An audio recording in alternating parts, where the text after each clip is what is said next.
video kali ini aku pengen lanjutin video sebelumnya. Jadi buat kalian yang belum melihat video tentang keluhan-keluhan aku di trimester pertama, kalian bisa cek video aku. Langsung kita mulai aja karena aku pengen mempersingkat videonya. Yang pertama, mual muntah udah mulai berkurang.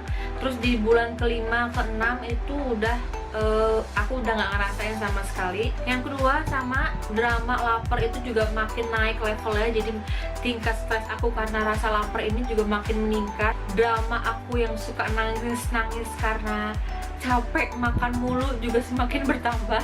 Yang ketiga itu aku ngerasain yang namanya tiba-tiba rasa sakit di punggung bawah. Jadi kayak duduk salah, tiduran salah gitu. Jadi posisi yang paling enak itu berdiri, guys. Di usia kehamilan aku 5 bulan itu aku udah mulai yang namanya olahraga. Tapi karena aku nggak mau olahraga yang mencari keringat, jadi aku olahraga berenang. Kalau misalkan kalian juga mau olahraga, konsultasikan dulu ke dokter atau ke ibu bidan atau ke puskesmas. Kalian tanya dulu, kalian tuh boleh nggak, fisik kalian sanggup nggak saat itu untuk melakukan olahraga ringan. Rasa nggak enak muncul lainnya itu adalah tenggorokan yang mulai terasa panas. Nah, rasa panasnya itu sampai kadang ngebikin aku tuh kayak cekek gitu loh, kayak susah napas. Jadi kalau misalkan aku tidur terus bantal cuma satu, posisi datar gitu, itu bakal ngebikin aku tuh nggak bisa ngendaliin nafas. Jadi kayak aku harus tidur pakai 4 atau 5 bantal ditumpuk, jadi posisi tidur aku tuh setengah duduk. Dan kalau kata dokter itu karena pengaruh virus. Terus aku tanya juga ke Bu Bidan, katanya rasa panas tenggorokan itu nggak wajar.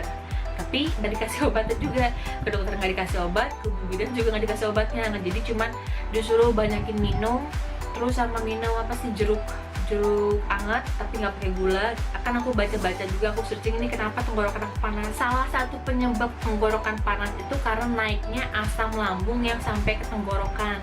Dan penyebabnya bisa karena kebanyakan makan pedas atau karena telat makan. Di usia kandungan aku yang ke-4 bulan, aku itu baru yang namanya suntik tete. Ini aku punya buku pink yang aku dapat dari Bu Bidan, dan ini gak dikasih tapi kita beli, harganya itu sekitar 25.000. Suntik tete itu ada 5 tahap. Tahap pertama itu cuma langkah awal untuk pembentukan kekebalan aja. Tahap kedua itu 1 bulan setelah suntik tete yang pertama. Dan nanti untuk suntik tete tahap ketiga, keempat, kelima jaraknya 1 tahun. Waktu pas aku ke Bu Bidan suntik tete itu, Bu Bidan nanya, kamu mau yang rutin sampai beres sampai 5 tahap ini, atau mau kamu cuman 2 kali doang atau 3 kali doang? Terus aku bilang, bedanya apa? Setiap tahap itu beda kekebalannya. Ya udah, daripada aku bolak-balik untuk suntik tete terus dari awal lagi, ya udah aku mending ngikutin rutin gitu sampai tahap kelima. Untuk cek laboratoriumnya itu aku tes di puskesmas. Waktu itu aku yang dicek itu hemoglobin, sipilis, HIV, sama apa satu lagi aku nggak tahu. Biayanya kalau untuk cek apa sih, cek mulu dari tadi untuk cek laboratorium di puskesmas itu, kalau misalkan kalian pakai BPJS itu gratis, nggak bayar sama sekali.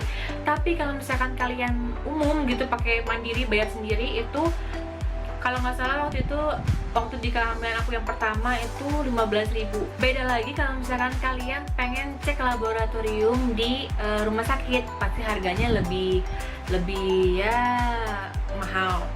Itu harga 15.000 di daerah aku loh ya. Aku nggak tahu kalau misalkan di setiap daerah di kota kalian itu berapa, pasti kan beda-beda harganya. Jadi kalau misalkan kalian yang udah pernah cek lab di puskesmas, kalian bisa share di kolom komentar biar nanti yang nonton video ini bisa tahu, bisa ada apa namanya, referensi untuk cek laboratorium di puskesmas.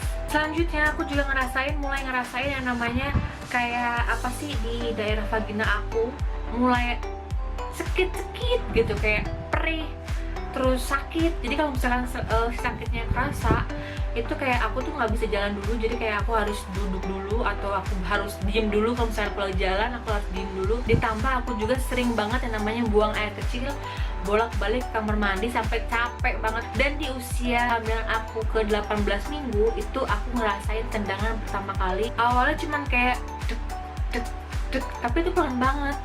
Aku mikir ini apa ya, kok rasanya beda, kok ada yang nendang-nendang, karena kan aku belum pernah sama sekali ngerasain sampai ke tahap ini gitu kan di kehamilan sebelumnya. Tapi feeling aku bilang, wah ini sih kayaknya tendangan si janin nih, tendangan anak aku gitu. Aku udah mulai ngerasain tendangan yang intens, yang sering itu dimulai ke minggu 21. Jadi dari minggu 21 sampai sekarang itu tendangan udah mulai rutin banget, udah mulai kerasa banget, udah mulai sakit sampai nggak bisa tidur. Untuk bisa ngerasain tendangan janin itu setiap wanita, setiap perempuan itu beda-beda dan nggak sama pastinya. Dan keluhan terakhir aku di trimester kedua adalah kontraksi prematur. Apa sih kontraksi prematur? Kalian udah pernah dengar belum? Menurut yang aku baca di Mbak Google juga, kontraksi prematur itu adalah persalinan yang terjadi sebelum usia kandungan memasuki minggu ke-37 atau jauh lebih awal dari jadwal persalinan yang sudah diperkirakan. Jadi kan aku selalu kontrol di dokter yang sama dan nggak pernah ganti-ganti. Buat kalian juga kalau misalkan nanti hamil, saran dari aku kalian harus cari dokter yang nyaman di kalian gitu, yang nyaman di hati, yang kalau misalkan ditanya itu nggak jutek, yang kalau misalkan ditanya itu fokus ke kalian, gak fokus ke kerjaan mereka yang sambil nulis-nulis apa segala macem gitu. Katanya kalau misalkan kontraksi prematur itu nggak seharusnya boleh terjadi di usia kehamilan aku yang waktu itu masih sekitar 6 bulan. Seharusnya kontraksi itu terjadi setelah usia kehamilan itu menginjak ke 37 ke atas, jadi 37, 38, 39 gitu. Karena itu wajarnya kontraksi terjadi. Awalnya aku tahu aku ini ngalamin kontraksi prematur itu jadi seminggu sebelum aku dirujuk ke rumah sakit, aku tuh tiba-tiba ngerasain kok perut tiba-tiba kencang, keras dan sakit. Ditambah pinggang bagian belakang, apa ini pinggang apa punggung sih yang di bagian bawah sini nih, pinggang bagian belakang itu sakit. Awalnya rasa sakitnya itu masih biasa aja, tapi semakin hari kok rasa sakitnya semakin bertambah. Apapun yang aku rasain, aku pasti cari dulu di internet. Hal sekecil apapun pokoknya aku cari dulu di internet. Kalau misalkan memang aku nggak puas di internet, baru aku langsung pergi ke bidan atau nggak ke dokter. Karena disebabkan oleh pembesaran janin, lagi-lagi pembesaran janin dan juga pembesaran rahim katanya gitu. Ya udah, dari situ aku mikirnya mungkin wajar kali ya. Terus kata ibu aku atau suami aku juga masih berpositif thinking juga sama keadaan aku. Mereka juga masih bilang iya kali itu mungkin karena janinnya makin gede, karena rahimnya juga makin gede, jadi rasanya sakitnya perutnya sampai bikin kencang. Akhirnya aku lebih mempercayai feeling aku sebagai seorang ibu gitu ya, sebagai seorang calon ibu, daripada aku kenapa-napa, daripada penanganan yang telat gitu ya.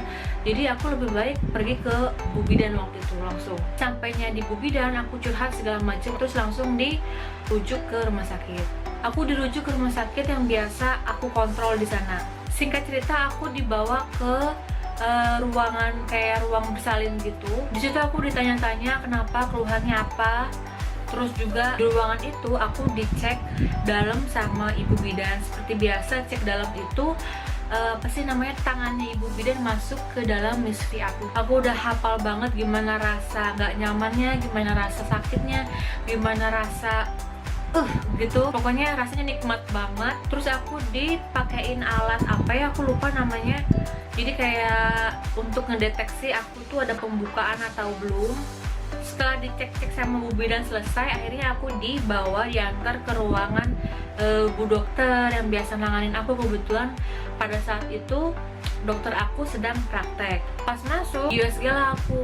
Pas di USG ternyata ketahuan kalau keputihan aku itu terlalu banyak banget. Setelah ketahuan kalau keputihan aku itu terlalu banyak, akhirnya dokter melakukan sebuah upaya. Upayanya adalah memasukkan selang kecil ke dalam misfi aku. Jadi selangnya dimasukin gitu untuk nyedot.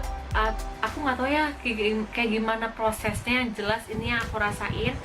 Jadi selangnya itu dimasukin kayak untuk nyedot si keputihannya, terus entah disiram dengan air steril atau apa segala macam, aku nggak tahu. Pokoknya aku ngerasa ada sesuatu yang disiramin ke misfi aku. Pas penanganan si keputihannya ini udah beres, dokter nanya ke aku, kamu mau dirawat di sini atau kamu mau rawat jalan? Ya udah, akhirnya karena kebetulan waktu itu aku sama ibu aku, kebetulan juga waktu itu suami aku juga lagi masih kerja. Jadi kata ibu aku, yaudah sekalian aja deh dok, dirawat aja, nih anak emang kalau udah sakit manja banget badannya gitu. Yaudah, akhirnya aku ikut aja lah gitu, yang terbaik. Akhirnya aku dirawat di situ. Terus pas udah dari ruangan dokter, aku pikir aku bakal di kamar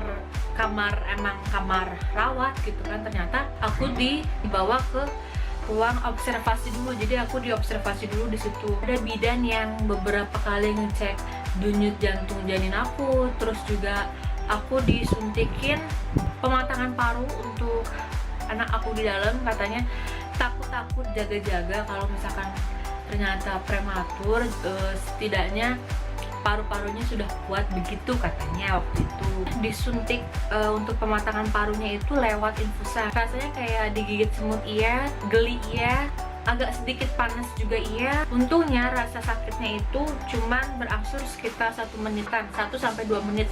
Disuntiknya itu 2 kali sehari apa ya, aku lupa, bener-bener lupa banget, udah lama banget. Kebetulan yang catatan aku yang trimester kedua ini kehapus. Aku juga dikasih obat, kalau nggak salah waktu itu obat untuk menangani si kontraksinya sama obat untuk putihan, karena kan aku putihannya banyak. Nah ukuran dari obatnya itu segini, lumayan besar, tapi kalau pas dimasukin ini nggak terasa sakit sama sekali. Nggak sakit, cuman nggak nyaman aja gitu rasanya. Sehari aku di ruang observasi, baru deh tuh aku dipindahin ke kamar inap.